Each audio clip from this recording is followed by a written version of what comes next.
இருக்கும். பார்க்கறதுக்கே அவ்வளோ ஆசையா இருக்கும்.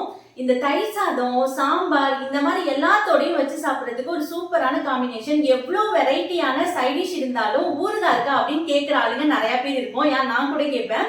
ரொம்ப சூப்பரான அந்த லெமன் ஊறுகாய் எப்படி செய்யுதுங்கிறத பார்க்கலாம். லெமன் ஊறுகாய் செய்யறதுக்கு லெமனை நல்லா 3 பாதியா கட் பண்ணி அதுல உப்பு வச்சு ஒரு 25 நாள் ஊற வச்சு எடுத்துட்டு வந்திருக்கேன். லெமன் ஊறுகாய் செய்யறதுக்கு ஒரு பொடி ரெடி பண்ண போறோம். அதுக்கு ஒரு 1/2 டீஸ்பூன் கடுகு சேர்த்துக்கலாம், 1/2 டீஸ்பூன் வெந்தயம். இது இந்த மாதிரி பொரிஞ்சு வரணும், ஆனா கருக கூடாது. இந்த மாதிரி பொரிஞ்ச உடனே இதை தனியா எடுத்து வச்சுக்கோங்க.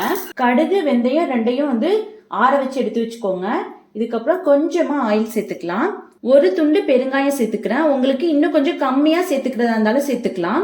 சில பேருக்கு பெருங்காயத்தோட அந்த ஸ்மெல்லு பிடிக்காது. இப்போ இதை நல்லா பொரிச்சு எடுத்துக்கலாம். பெருங்காயம் நல்லா பொரிஞ்சு வந்துருச்சு. இப்போ பெருங்காயத்தையும் இந்த கடுகு வெந்தயம் 3ஐயும் சேர்த்து பொடி பண்ணி எடுத்துட்டு வந்துடலாம். கடுகு வெந்தயம் பெருங்காயம் 3ஐயும் நல்லா பொடிச்சு எடுத்துட்டு வந்தாச்சு. உங்கள்கிட்ட உரல் இருந்தா அதுல பொடிச்சு எடுத்துக்கோங்க. மிக்சியில போட்டு பொடிச்சா அந்த அளவுக்கு பொடியாது.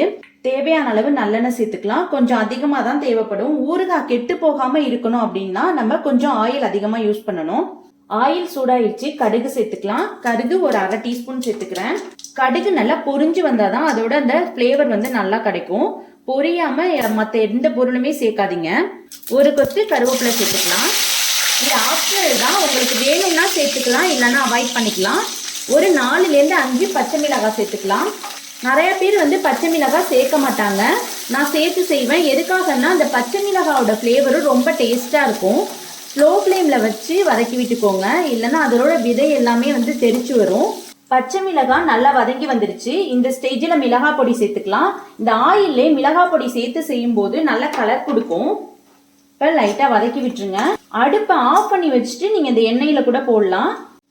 எதுக்காக அடுப்பை ஆஃப் பண்ணி வச்சுட்டு போடுங்க அப்படின்னு சொன்னோம்னா இந்த மசாலா கருகிரும். இப்போ திருப்பி அடுப்பை ஆன் பண்ணிட்டு லெமனை சேர்த்துக்கலாம்.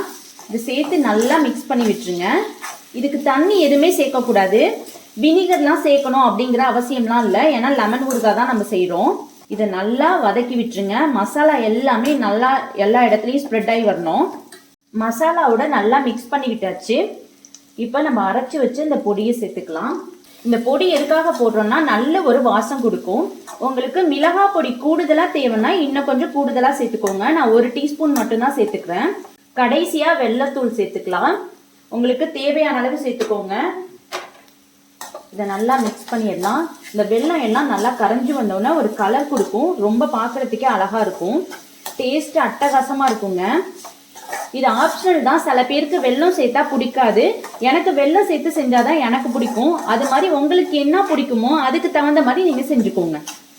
அவ்வளோதான், ஊறுகாய் ரெடி ஆயிடுச்சு. சும்மா சூப்பராக ஜம்முன்னு ரெடி ஆயிருக்குங்க.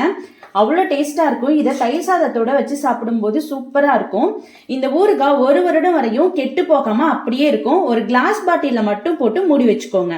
இந்த வீடியோ உங்களுக்கு பிடிச்சிருந்துச்சுன்னா சப்ஸ்கிரைப் பண்ணுங்க, லைக் பண்ணுங்க, மறக்காம பெல் ஐக்கானை கிளிக் பண்ணிருங்க. தேங்க்யூ ஃபார் வாட்சிங்.